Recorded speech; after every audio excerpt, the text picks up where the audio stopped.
জাতীয় রাজস্ব board NBR ভেঙে দুই বিভাগ করার অধ্যাদেশ বাতিলের দাবিতে চট্টগ্রামের কাস্টমস কর্মকর্তা কর্মচারীদের কলম বিরতির কারণে চট্টগ্রাম বন্দর থেকে পণ্য ডেলিভারিতে প্রভাব পড়েছে। বন্দরের অভ্যন্তরে অপারেশনাল কার্যক্রম ও জাহাজ থেকে পণ্য লোডিং আনলোডিং কার্যক্রম ঠিক থাকলেও ডেলিভারি কার্যক্রম ধীর গতিতে হচ্ছে। এখনও বন্দরে কন্টেইনার জট তৈরি না হলেও রাজস্ব আহরণ অনেক কমে গেছে এবং আমদানি রপ্তানি কার্যক্রম চলছে ধীর গতিতে। তবে এই পরিস্থিতিতে কয়েকদিন চলতে থাকলে জাহাজ জট শুরু হওয়ার শঙ্কা করছে বন্দর সংশ্লিষ্ট।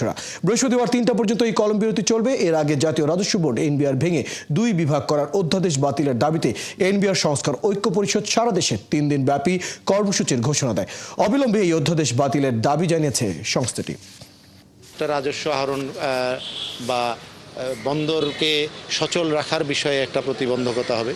দ্বিতীয় জিনিস হচ্ছে যে এই ক্ষতি পুষিয়ে নিতে হয়তো আমাদের কর্মচারীদেরকে সারা রাত কাজ করতে হবে, তো সেটাও একটা অমানবিক দিক হয়ে যাবে আমরা মনে করি আর কি। আমরা যারা স্টেক হোল্ডার, আমরা যারা আমদানি রপ্তানির সাথে আমরা কাজ করছি, অবশ্যই আমাদের ব্যাক পেতে হচ্ছে। এনবিআরকে দুই ভাগে বিভক্ত করাটা আমাদের জন্য খুব বেশি এমব্রাসিং, আমরা খুব মর্মাহত এবং আমরা আশা করছি যে সরকার যেভাবে চিন্তা করছে এটার থেকে ফলাফল নেবে, আমার মনে হয় এটা অনেক কঠিন হবে এবং খুব একটা ভালো ফলাফল বয়ে আনবে না।